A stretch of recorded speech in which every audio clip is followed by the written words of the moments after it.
What's up, party people, and welcome back to my channel. So we are doing a full-fledged review, demo, and wear test of the brand new e.l.f. Halo Glow Beauty Wands. I'm super excited. These are, oh my god, everywhere right now. These are obviously trying to dupe the Charlotte Tilbury wands, the contour wand, the blush wand, the highlight wand. Like, it's clearly an exact dupe. They're trying to be anyway. I have purposely not watched any review video. Like, I've not seen anyone demo this. I've not seen wear tests. Like, I don't want to know anything. I don't want to cloud my mind with any kind of like preconceived notions or judgment or bias. It's really easy to kind of fall into the flow of virality, which I don't know if you can really consider these to be viral yet because they are brand new. I was definitely pushing like, oh, try our viral beauty wand. It's like, girl, it's been out for a week. What are you talking about? I feel like e.l.f. has kind of become like the modern day Morphe. Like, they've got e.l.f. pushers out here. Like, everyone is just a whore for e.l.f. This is a 100% honest review. I'm not sponsored, paid, or affiliated in any way with e.l.f. or anybody that's selling these products. So yeah, you're getting the real deal here, as you always do. So make sure you stick around and subscribe. So yeah, I'm excited to see if the hype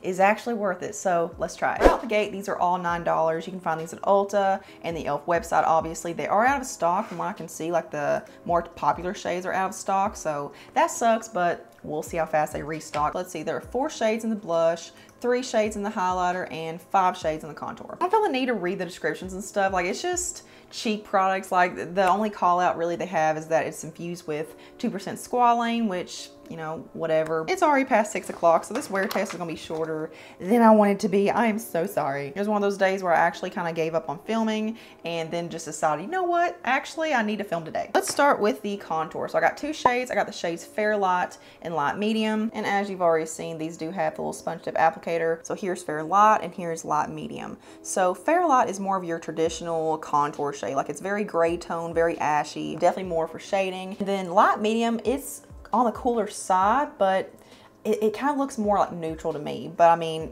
we'll see. I'm just gonna put one on each side. By the way, everything that I'm wearing on my face will be linked below in the description box. So I have all my face products on. So let's go ahead and go in with Fair Light on this side. I'm just picking up what I had on the swatch.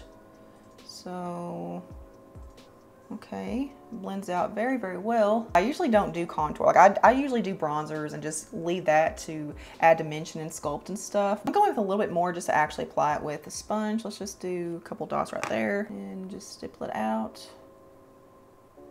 Okay, that's actually a really nice contour shady shade. Shady shade, what? It doesn't look like too gray, like too muddy and like deathly. I love that, actually. So I'm not the biggest fan of the grayish tone on my forehead. Like, I feel like it looks a little bit too muddy. I'm going with my sponge that I use for my foundation and just kind of, I don't know, make it a little bit more precise and just, you know, right around my perimeter. I think I got a little too heavy-handed and blended it too far down, where, you know, you should keep it pretty high up because it's not bronzer, it's contour. So you kind of want to keep it closer to your hairline.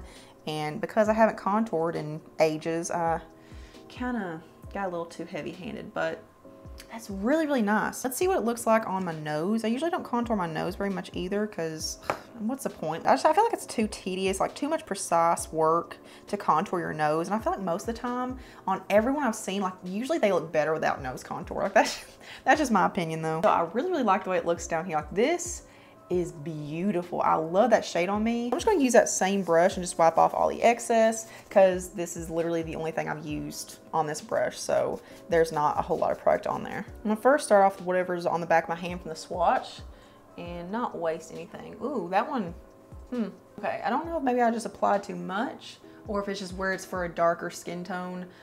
It just looks a little more, it doesn't really look off. It just looks more like a bronzer on me, really. I'm gonna go in with a little bit more on my forehead. I'm just gonna do 1 dot. I'm gonna keep it really high up, right next to my hairline. Okay, so a little bit does go a very long way, so that's good to know. Yeah, here's the Light Medium, and here's Fair Light. So yeah, this side just doesn't really look like I've done a whole lot. Like, it looks shaded, and I look more defined and stuff, but it doesn't look like I've, like, purposely done it, you know? So far, so good. Now moving on to the blushes, which I am super excited for. So on the bottom is Rosé You Slay, and on the top is Candlelit. So Candlelit's more of a peachy tone, and this one's more of your like Pinkgasm from Charlotte Tilbury. And they both have this really pretty like warm gold shimmer throughout the formula. So here's Pinkgasm in comparison to Rosé You Slay. I'm just gonna say Rosé You Slay is, no, that's not for me. But yeah, Pinkgasm has more of your like deep it's more of just like a basic deep pinky mauve. And then e.l.f.'s has more of like a corally rose gold aspect too. Like almost reminds me more of NARS Orgasm, like that kind of shade. So I don't know, they may look the same on the skin, I'm not sure. Okay, we're gonna start with rosé. So I'm gonna try to get as much on my brush from the swatch as possible. Again, we don't waste here. I've got the ISO turned down pretty low so you can really see the colors and texture and stuff. So let's start with Rosé You Slay on this side.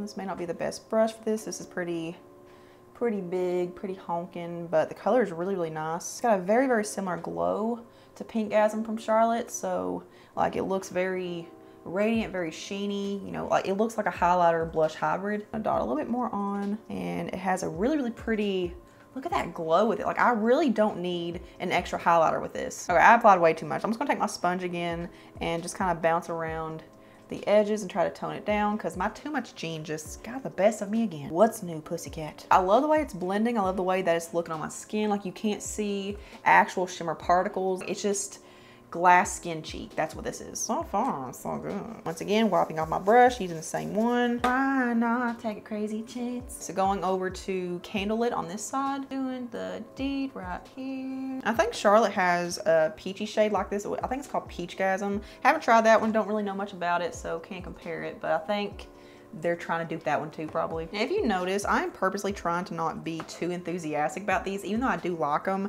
I'm really trying to be more mindful of my reactions to makeup because watching TikTok and just watching how people's reactions are just so over the top for makeup, like they've never seen a makeup product before. It's very off-putting. I don't like it. You can be excited about makeup, but you can have a real, honest, authentic reaction as well. So I'm trying to be real here. But I love that shade as well. So that is a very complimentary shade, just like this one. Like I feel like between both of these, it's gonna look so pretty on pretty much every skin tone. I would say this would work on a deeper skin tone if you just applied more layers, because what I found with this one, like on that second layer, it really like amplified the intensity. So I feel like this is a very buildable kind of formula. I mean, it may be more of a highlighter for a deeper skin tone, but comments below if you're a deeper skin tone, let me know if you've tried it, or if you just can look at a swatch and know if this would be more of a highlighter for you, or if you think that you could actually wear this as a blush and just build it up. Yeah, I'm just really, really digging the glassy, glossy looking finish, the colors, the blend, like the formulas of these. I kind of love them. And then going into the highlighter, so I have the shade Champagne. I like that you don't have to squeeze them for 2 minutes straight before product starts coming out. Like it's pretty instant. So, oh boy. There is Champagne at the top. So yeah, that is a very, very neutral, universal, almost ivory-based champagne, but I do feel like this is going to be pretty good for the majority of skin tones. I love the fact that like the shimmer in it looks so finely milled, like mega finely milled, like that you don't see sparkle and, you know, big chunks of shimmer and stuff. So let's see how it actually looks on the skin. I'm just going to pop this right on top. Ooh. Hot dog. Glossy, dewy, sheeny. See what it looks like with my finger? I feel like that brush was kind of big, but all my highlighter brushes are dirty. That blends out really well with brush and phalanges. So, dang, they did the thing. I'm gonna apply a little bit more right up there. We'll go, doot. Let's just be oily. Who cares? It's just completely sinking and melting with the skin. Like there is basically no work to be done with this. I feel like just the slightest tap of your brush blends this in. Actually, I say that and then this one has a hard time, that whole swatch has a hard time melting. Yeah, just a slight bit of extra brightness there. Again, I feel like the blush is really doing the work overtime. But for the sake of just making sure everything has a chance to actually last and not just, you know, setting up my face for failure, let's go in powder too. By the way, I'm testing all these on a base that I know works and wears well for me. We're not gambling here. We'll just use another one of my OGs. Oh gosh, I almost spilled it all. This is the Hard Candy Chilling Wonder Sheer Envy powder. That I can't lift it up any more than that because there's product in there. I'm just gonna put this through my T-zone. I'm not gonna top off the blushes or anything. I'm just gonna put it basically around all my cheek products. And for setting spray, I'm just gonna use the Charlotte Tilbury one. So it is now 6:38. So again, it's gonna be a pretty short wear test, but better than nothing. I am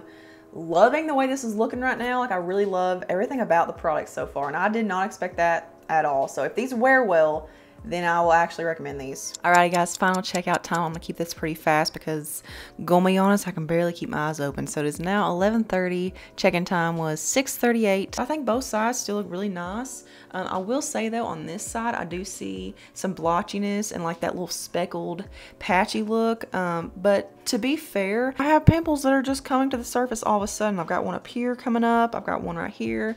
And earlier I got a little handsy with this one, so that's most likely the reason it looks the way it does. I will say though, a couple of hours or so ago, I started noticing that my contour region started fading a little bit more than the rest of my face. Like I could start seeing through the skin, like I could see my blemishes peeking through more. But I mean, aside from this side, you know, looking a little blotchy because of my finger picking, picked it like a freaking banjo. I don't think it's that big of a deal. And I mean, the glow is still going strong on each side. Like I love that just glossy, glassy, reflective sheen. It's not like oily or greasy or anything. It's not melting off my face. Honestly, I really like these. Don't worry, young lass, this will not be the only time you'll see these on my channel. I'll definitely give you guys some kind of update, especially in terms of where, you know, in different videos, I'll just kind of sprinkle them in here and there, especially if I like them. Like if I like something, you'll hear about it numerous times. Yeah, in the comments below, I want to know what your all's thoughts are. Like, which one is your favorite? Have you tried these? How they wear on you? And what do you think about e.l.f. being like the dupe queen nowadays? Like, do you think that it's admirable? Do you think that they're doing a good job? Or do you think that they're kind of losing originality and creativity just by duping everyone else's products? So yeah, comment below. But if you enjoyed this video and if you found it helpful and if it helped you to make a decision, then make sure you give it a big old thumbs up. Here's a couple more things for you to check out next. So just venture around the channel, make yourself at home. Subscribe if you're not already, and turn the notification bell on to always see my stuff. And I will see you guys in the next one. Mwah.